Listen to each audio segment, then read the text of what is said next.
1 2 3 পাল্টি গেছে বাড়ি। তো বাড়ি নয়, আজ একটা বানাবো ভাঙ্গা beauty parlour luxury. Beauty parlour আগের রূপটা দেখি নাও, আর কেমন করে একটা বিউটি পার্লার ছোট জায়গাটাকে আমরা বড় করে দেওয়ার চেষ্টা করছি। দেখবেন আজকে ভিডিও করাতে ছোট ঘরগুলো আমরা আরো টাইম বড় করে দেওয়ার পারি। হ্যাঁ, কাজের একটা সিস্টেম আছে, সেই সিস্টেম মানে যদি কাজটা করা যায় তাহলে ছোট্ট জায়গাটা কিন্তু বড্ড দেখা। তোমরা যত সুন্দর কাজ করো, যদি লেভেল ঠিকঠাক না থাকে তাহলে কিন্তু কোনোদিনও সুন্দর হবে না। আর এই সিলিংটা যে আছে, আগের যে সিলিংটা, সেটা কিন্তু এক পাশে উঠছে, এক পাশে নিচে করে সিলিংটা লাগাইছে, তাতে কিন্তু দেখতে খারাপ লাগছে। আর দেখে এলে বুঝতে পারছেন ভিতর কি আছে।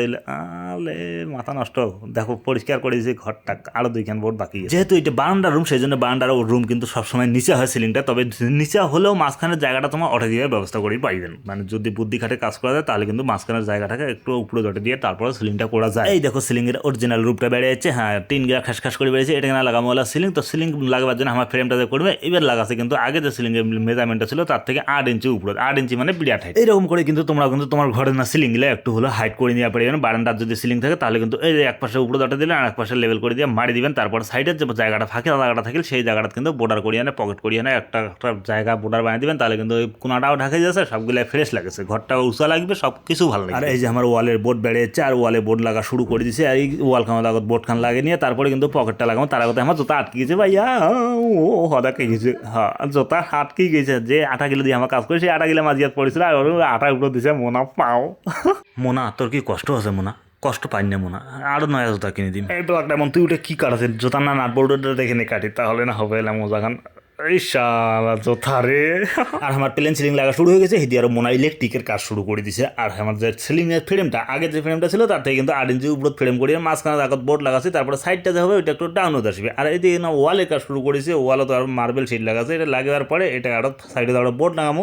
তারপরে যে ঘরের না ওয়ালের পাশে যে পকেটটা হবে সেই পকেটটা লাগাবো। সেই জন্য ওয়ালের জন্য আর আমার পকেট লাগাতে পারছি না, সেই জন্য আর কত ওয়ালের কাজটাই করি নাই। ওয়ালের কাজ করিবার জন্য স্কুচি, এইটা কয় স্কুচি, তোমার যায় জানে না তাঙ্গি কথা, এটাকে স্কুচি কয় যেন করি হানা মার্বেল শিট গেলে করে আগে দেয়। আমার আগে ছোট্ট ছিল, এরা কিন্তু বড্ড পাইছি আমার ভাইয়া। হ্যাঁ, এত বড় না গেলে আমার কমেন্ট করি কন করে পাইছি আমার কয়া দিব। মার্বেল শিট হয়ে গেল রেডি। আর এলা কিন্তু আমার সাইডের যে ওয়ালের বোর্ডগুলো লাগাচ্ছে সেই বোর্ডগুলো কিন্তু লাগাই দিচ্ছে। এটাকে না তো খালি ধরি দেখাচ্ছে যে কেমন লাগবে তোমাকে দেখাবার জন্য কিন্তু বানাচ্ছো। তার সাথে সাথে এই যে আমার এলা পকেটের কাজ শুরু করেছি। আর পকেটটা কিন্তু প্রত্যেকটা কাজতে আমার 3 থেকে 3.5 ইঞ্চি ডাউন করে দিই, কিন্তু সেই জায়গায় আজ কিন্তু আমার আকার 6.5 ইঞ্চি ডাউন করেছি। তাহলে আমার সাইড পাশে ওয়ালের মারিয়ে মতন কোনো জায়গায় নেই, সেই জন্য একটু ডাউন করে বেশি করে দিই। আর এই যে মার্বেল শেপের না বোর্ড কান দেখাচ্ছেন, এখানে রান করে কোনাটা কাটে যাচ্ছে। আর এইরকম 4 কান বানিয়ে নিয়ে এটা দিয়ে বানাবো আমরা কোনাটা টেড়ে, কারণ কোনাটা টেড়ে বানাইলে জায়গাটা মেকআপ হয়ে যাবে। আর ওটা টুকরি অনেক কিছু শোপিস বা ভালো প্রোডাক্ট অনেক কিছু রাখি পাবে, যেহেতু এটা বিউটি পার্লার। তো দেখো এই যে করি নাগে দেবো একটা পরে একটা। আর এই যে কোনাখন্ডি টুকরি বিট গিলে বাকি আছে, এর নাগে দিলে কিন্তু মোটামুটি কাজটা শেষ হয়ে এসেছে। আর মোর মাথার আবাদ কান যায় দেখি না আফসোস করছেন, তার কিন্তু কথা হচ্ছে ওই বলতে ভাইয়া যে ঝড়ি পড়েছে ঠিকই, কিন্তু ওখানে পাখি যায়নি,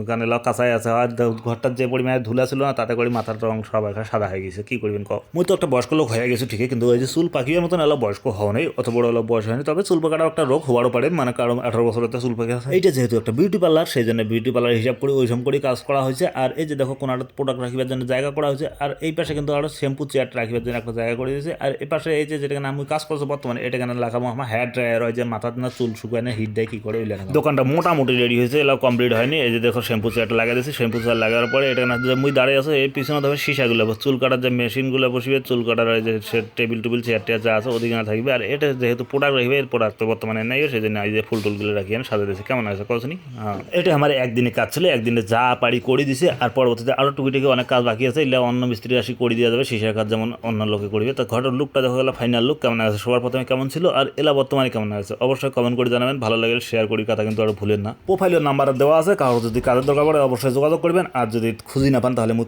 ফার্স্ট কমেন্টে তোমার এই নাম্বারটাই পাঠিয়ে দিয়ে আসো, ফোন করো।